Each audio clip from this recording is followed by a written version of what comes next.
Hoje eu quero falar com vocês a respeito da graça de Deus que incomoda os religiosos, né? O texto é o texto de Lucas, capítulo 15, versículo 1 e 2, e lá diz assim: E chegavam-se a ele todos os publicanos e pecadores para ouvir, e os fariseus e os escribas murmuravam, dizendo: Este recebe pecadores e come com eles. É interessante esse texto, né? A paz do Senhor, primeiramente, né? Eu quero agradecer a todos vocês que estão aqui e convidá-los a abrir a Bíblia, que está lá em Lucas, no capítulo 15, nesses versículos que eu acabei de ler. Este é um dos capítulos, meus irmãos, mais conhecidos das Escrituras. Aqui encontramos três parábolas importantes: a parábola da ovelha perdida, a moeda perdida e o filho perdido, né? Mas antes de Jesus contar qualquer parábola, Lucas, o evangelista Lucas, ele faz questão de registrar o contexto. E o contexto explica toda a mensagem, é aquilo que está nas entrelinhas, né? As parábolas, elas não surgiram por um acaso.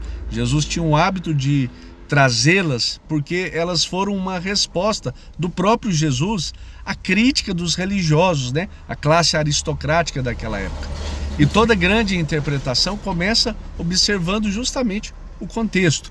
E o contexto aqui revela dois grupos diante de Jesus. Então nós temos duas classes.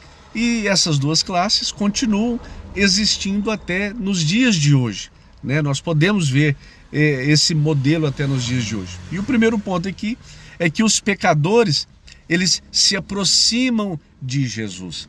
E o evangelista Lucas, ele escreve assim: chegavam-se a ele todos os publicanos e pecadores para o ouvir. Bem, observe algo aqui impressionante, né? Nessa fala do evangelista. Os publicanos eram cobradores de impostos, né? Aqueles que trabalhavam para Roma. E na cultura judaica eram considerados traidores da nação, exploradores, né? Homens moralmente corrompidos, né? Negando a fé, negando a religião, enfim. Os pecadores eram aqueles que carregavam uma reputação pública de vida distante de Deus, né? Muito longe. Era gente marcada, né? Era aquela turma rejeitada. Era aquele povo que os judeus tinham repúdio. Era aquela turma excluída. Mas justamente essas pessoas estavam se aproximando de Jesus, né? Eles queriam ouvir Jesus. Mas por quê?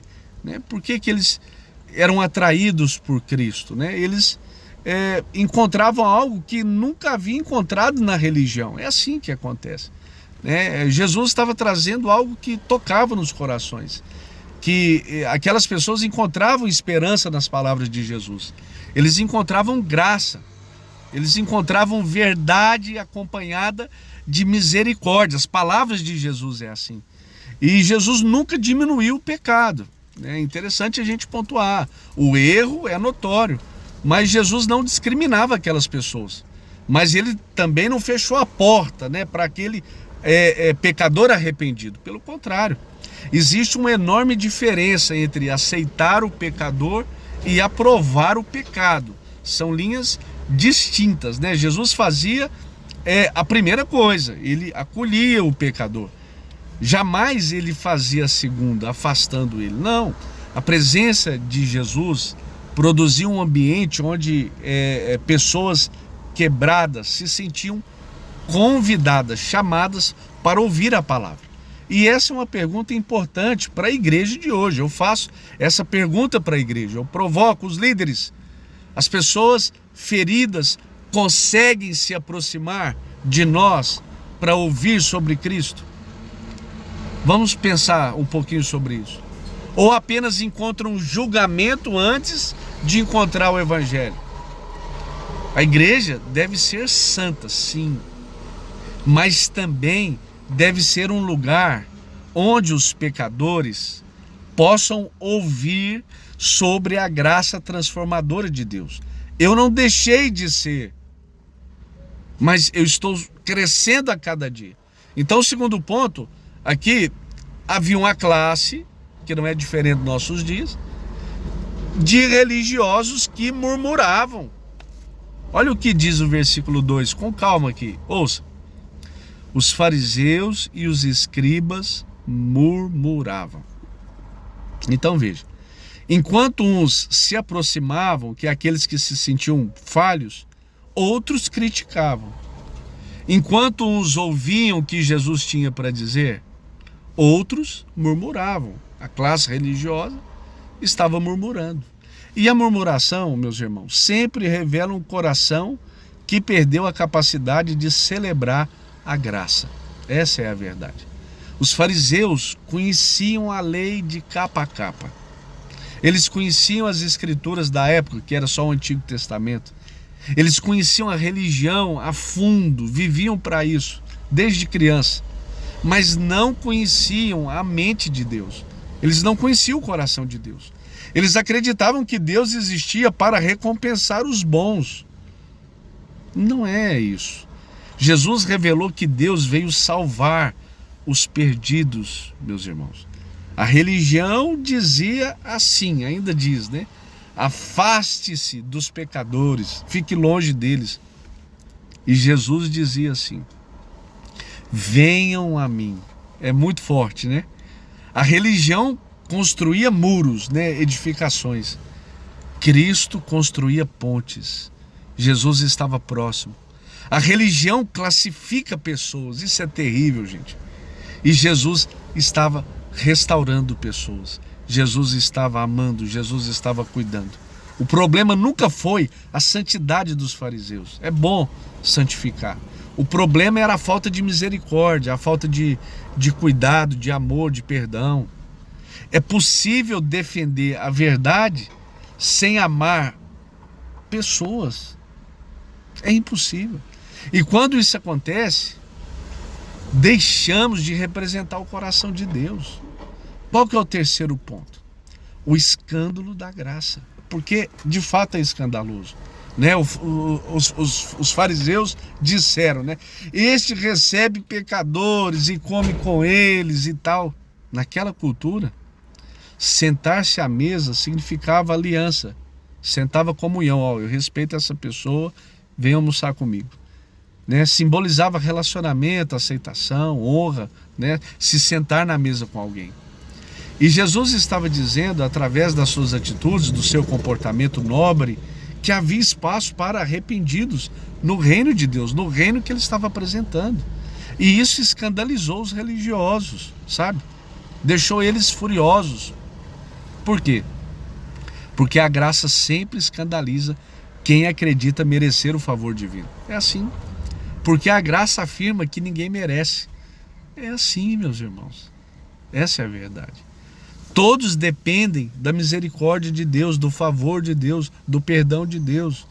O Evangelho, ele nivela toda a humanidade. Ele passa uma régua, sabe, bem tênue. Uns carregam pecados visíveis e outros não. Outros, pelo contrário, escondem pecados religiosos. E nós temos visto aí. Mas todos necessitam da cruz.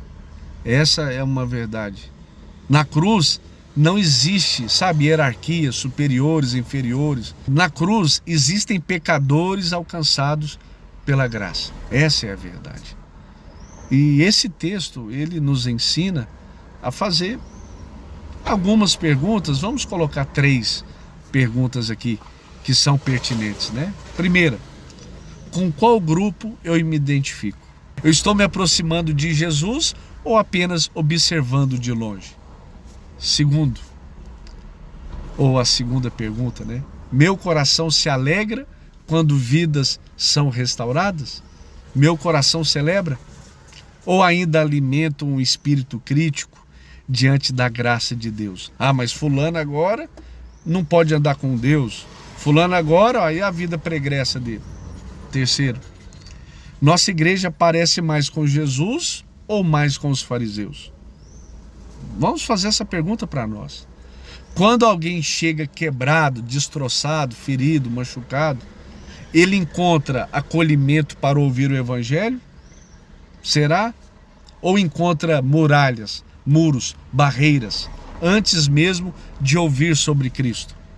Nós não precisamos, repito, adaptar o evangelho ao mundo, mas também não é fechar as portas para quem precisa do Salvador. Nossa missão, irmãos, é anunciar a verdade com amor, com cuidado, a santidade com misericórdia, com favor, a justiça acompanhada da graça de Deus. Isso é o evangelho.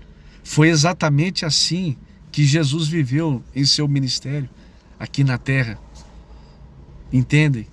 Eu sei que é difícil entender isso, mas Lucas, ele começa mostrando dois grupos. Vamos recapitular tudo. Os pecadores se aproximavam, os religiosos murmuravam. É sempre assim. Parece que está passando um videoclipe na minha cabeça aqui. E Jesus respondeu às críticas, contando então 3 histórias. Uma ovelha encontrada, olha que coisa tremenda, hein? Uma moeda encontrada e um filho encontrado. Não vai dar para entrar aqui, mas veja que Jesus conta essas 3 histórias. E todas com a mesma mensagem.